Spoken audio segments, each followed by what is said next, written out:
হিংসা ছড়াচ্ছেন মমতা বন্দ্যোপাধ্যায়। দেশের বিভিন্ন গুরুত্বপূর্ণ বিষয়ে সংবিধান বিরোধী অবস্থান নিচ্ছেন তিনি। অভিযোগগুলো মারাত্মক, সন্দেহ নেই, এবং মমতাকে যিনি নিশানা করছেন তার নাম যদি হয় কিরেন রিজিজু, তখন গোটা বিষয়টা আরো মারাত্মক হয়ে ওঠে। হ্যাঁ, কেন্দ্রীয় সংখ্যালঘু বিষয়ক মন্ত্রী কিরেন রিজিজু সম্প্রতি পশ্চিমবঙ্গের মুখ্যমন্ত্রী মমতা বন্দ্যোপাধ্যায়ের বিরুদ্ধে তীব্র আক্রমণ শানিয়েছেন। তার বক্তব্য, নতুন সংশোধিত ওয়াকফ আইন রাজ্যে কার্যকর না করার মমতা বন্দ্যোপাধ্যায়ের সিদ্ধান্তে প্রশ্ন উঠে যায় তিনি আদৌ মুখ্যমন্ত্রী পদে থাকার নৈতিক অধিকার রাখেন কিনা। রিজিজুর অভিযোগ, মমতা বন্দ্যোপাধ্যায় শুধু ওয়াকফ আইন নয়, নাগরিকত্ব সংশোধনী আইন বা সিএএ, জাতীয় নাগরিক পঞ্জি এনআরসি এবং সমান দেওয়ানি বিধি ইউসিসির মতো গুরুত্বপূর্ণ বিষয়ে বারবার সংবিধান বিরোধী অবস্থান নিয়েছেন। এতে তার মতে সংবিধান এবং বিচার ব্যবস্থার প্রতি মুখ্যমন্ত্রীর অবিশ্বাসী স্পষ্ট হয়। রিজিজু আরো বলেছেন, মমতা বন্দ্যোপাধ্যায় নাকি হিংসা ছড়াতে উস্কানি দিচ্ছেন। সংখ্যালঘু বিষয়ক মন্ত্রী কিরেন রিজিজু সম্প্রতি পশ্চিমবঙ্গের মুখ্যমন্ত্রী মমতা বন্দ্যোপাধ্যায়ের বিরুদ্ধে তীব্র আক্রমণ করেন। তার বক্তব্য, নতুন সংশোধিত ওয়াকফ আইন রাজ্যে কার্যকর না করার মমতা বন্দ্যোপাধ্যায়ের সিদ্ধান্তে প্রশ্ন উঠে যায় তিনি আদৌ মুখ্যমন্ত্রী পদে থাকার নৈতিক অধিকার রাখেন কিনা।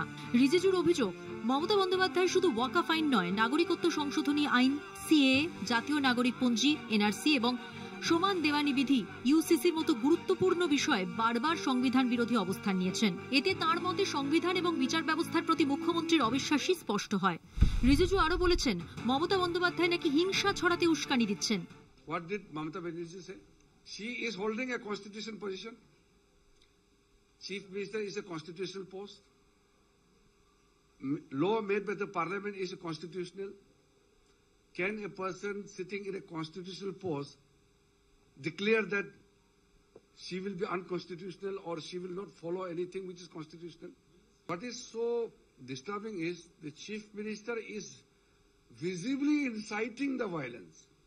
If Chief Minister herself is telling the people to protest, if Chief Minister is telling that she will not follow the act passed by the Parliament, this amounts to inciting violence. Remember, law and order is a state subject. Now, the Chief Minister who is in charge of the law and order incites violence. It is trouble for himself or herself. After all, she has to contain and maintain the law and order. राजनीति या धर्म, ये दो एक मत कीजिए। धर्म के आधार पे आदमी लोग को मत बांटिए, समाज को मत बांटिए, ये संविधान का खिलाफ है। Police has taken total control of Bhangar परिस्थिति। आईएसएफ लोग उधर में कुछ तनाव मचाने का कोशिश किया। Police is now in full control of the area. দুজনেই এক গোয়ালে গরু। কিছুদিন আগে পর্যন্ত দুজনে একই মন্ত্রিসভায় ছিলেন, এনডিএর মধ্যে ছিলেন মুখ্যমন্ত্রী। উনি জানেন না সংবিধান অনুযায়ী একটা আইন পাশ হলে সেটা সব ক্ষেত্রে লাগু হয়। বৃহৎ সংখ্যালঘু বিষয়ক কোনো বিষয় হলে পার্লামেন্টের যে আইন সেটা হচ্ছে সর্বক্ষেত্রে লাগু হবে। কিন্তু এখানে মুখ্যমন্ত্রীকে এটা বলতে হবে যে যখন আইন পাশ হচ্ছিল তখন তার এমপিরা সবাই উপস্থিত ছিল না কেন।